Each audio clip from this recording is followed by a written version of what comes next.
It's 5 minutes with me.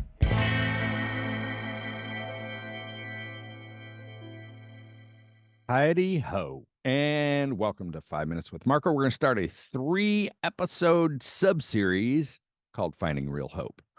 It's been a journey for me over the last, let's say, 15 years.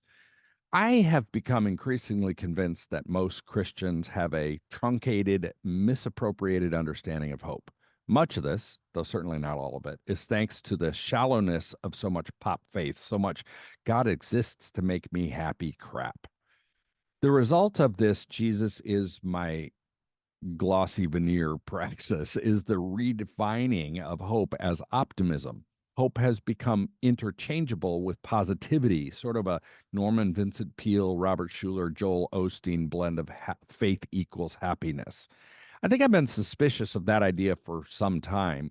But as I've said here in the past, the depth of that deception through miniaturization came into a sharp new focus for me while standing in a Port-au-Prince, Haiti street one day, about a month after the earthquakes that rocked that country, roughly 14 years ago now.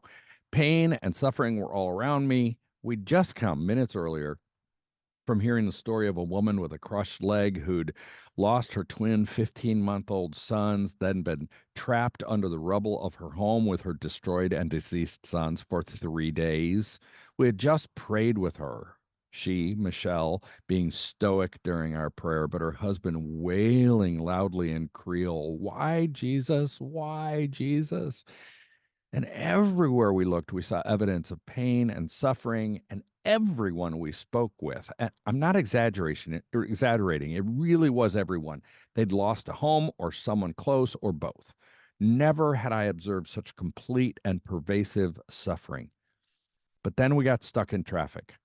We hopped out of our little minibus to see why there were so many people clogging the street ahead of us. Was it a riot? It would have made sense. Was it a protest? That's what I'd seen in many other countries. I pushed myself into the middle of the crowd as it actually didn't seem dangerous, and I had a sense that I needed to feel this, whatever it was. Immediately, 2 old Haitian women in traditional clothing grabbed my hands and started yelling at me in Haitian Creole. I don't speak Creole and I had no idea what they were saying, but they were smiling and communicating through their body motions that I was supposed to dance with them. I started doing an awkward and confused white boy dance with them laughing at me, I'm sure, and still holding my hands. And then I looked around. Everyone was smiling. Everyone was dancing. Everyone was jumping around. I continued to be disoriented and confused.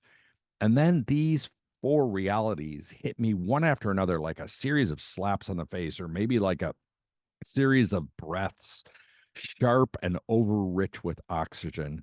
First, these people aren't protesting or rioting, they're celebrating or something. Second, I noticed the stage at the end of the street with a worship band and realized this is a worship service and these people are worshiping. Third, a verse memorized as a child popped into my head. We also glory in our sufferings because we know that suffering produces perseverance, perseverance character, and character hope. And fourth, these people understand hope in a way I never will. Since that moment, I've become a bit of a hope junkie. First, I started slowly noodling on my understanding of hope. I read a ton about it. I spoke on it because I find that speaking on a subject often helps me flesh it out more. I even wrote on it a bit. I even published a now out of print book about it. I eventually came up with a little simple model for what hope looks like in the Bible. Here it is: exile, followed by dissatisfaction, leading to honesty, then being confronted with a wall of fear. And on the other side of that is hope and transformed longings. In next week's episode, I'll unpack that. I'm praying you have a hope filled and hope fueled day, whether you're currently feeling hopeful or are in a place of exile or dissatisfaction. The Youth Cartel Podcast Network.